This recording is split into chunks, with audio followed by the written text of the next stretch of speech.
All right, welcome back. We'll be telling you things about the impact of COVID-19 on some socioeconomic activities of some people that we refer to as the low-income communities. Now, with the COVID-19 lockdown and other restrictions, the impact of the COVID-19 pandemic has been felt by the poor, especially in the rural communities. And one of such exposed and under-supported groups are the artisanal fishers.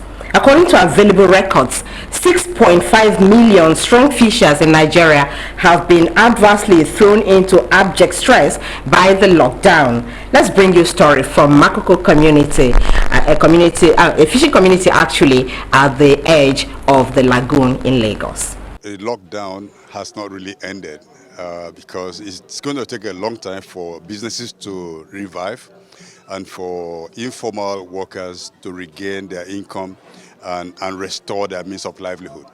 We noticed that fishers, both men and women, have been neglected in the scheme of things, and they've been very seriously impacted by the pandemic, by the restrictions, by the lockdown, in terms of being able to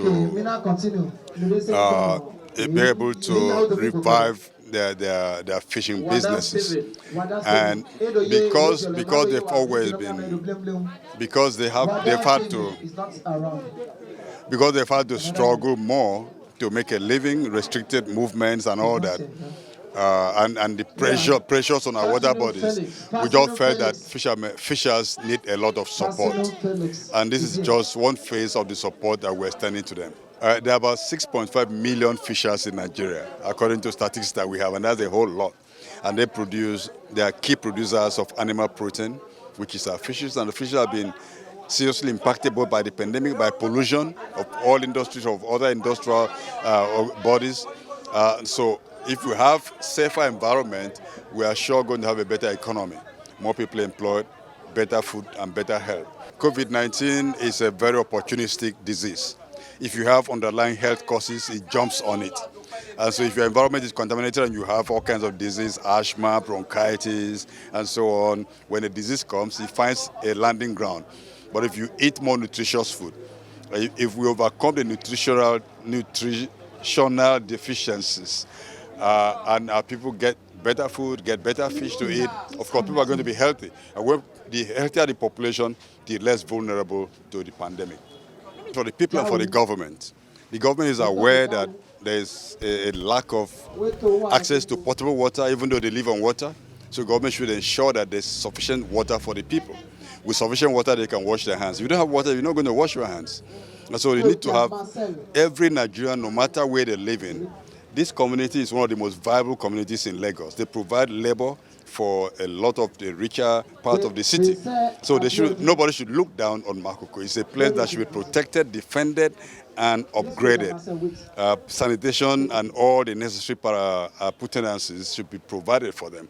And so but for the people, they have to follow all the protocols. Wash their hands, use sanitizers, wear their face mask as much as possible, and just do what they need to do.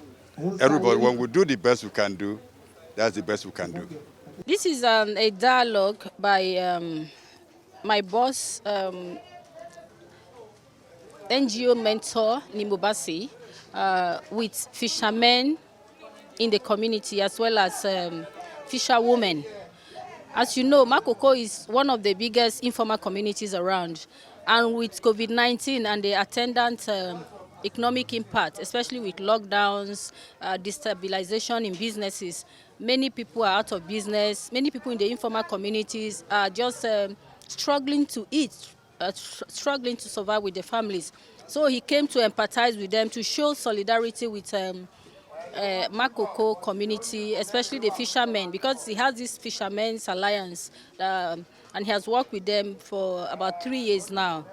So he came to discuss with them about the impact of COVID-19 on their businesses, their livelihoods, and that of their families, and then to show solidarity in general and to provide food items. So in these food items, the food items contain rice, tomato paste, onions, gari, salt, vegetable oil, and other staple food products.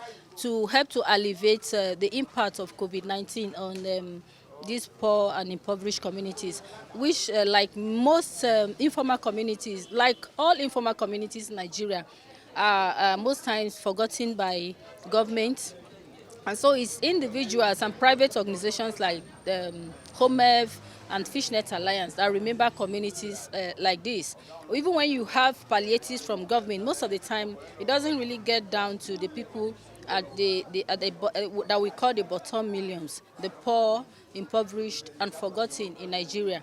And it was really a good outing, having to bring the people together, to show solidarity, to talk about issues affecting them. The impact of COVID-19 is felt globally with the downturn in business activities, the downturn of the global economy. But it's even worse, it's far worse with people living in informal communities such as Makoko here, because these people's safety net is very fragile. Any destabilization, they are down to the bottom. They become dependent on people for basic feeding, basic existence. And so it's been so bad. And we can see that just like Makoko and many other informal communities across Lagos, across Nigeria, the palliatives has not really come down to the level of the communities. It has not gotten to the level of the communities. And there's a lot of complaint as to how government has continued to marginalize them, even in this worst of times. And so bringing palliatives to this kind of community is like a heaven-sent intervention, because many people in informal communities depend on daily income. And when you have a shutdown running into months, it's as good as those people are just dead. And there's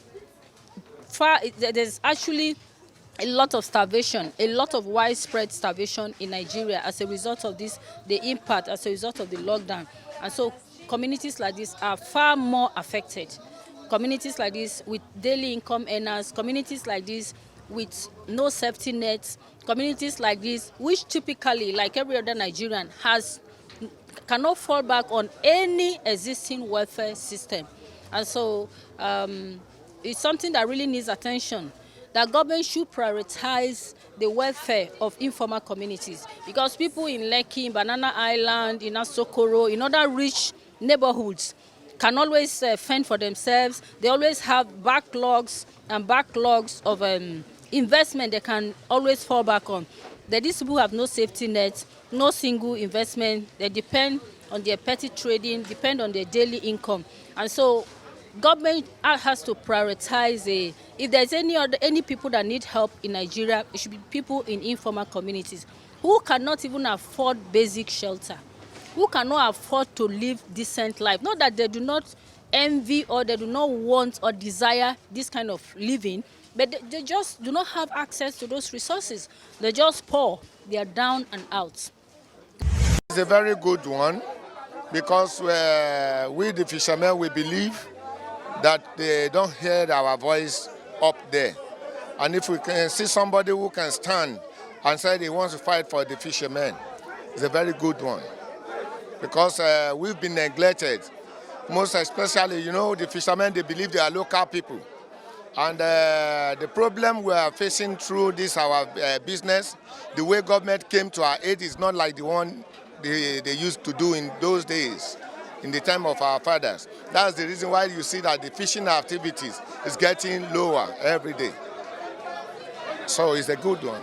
It's what we have been expecting to happen in our community. It's what Homef brought to us. We are very happy about it. The way he planned to assist our own community, mainly Fishermen Alliance. So we are very happy about it. And we pray to be a continuous something even within the Lagos state. We don't want to stay here alone. In all our communities in Lagos state, and God will allow it to be so.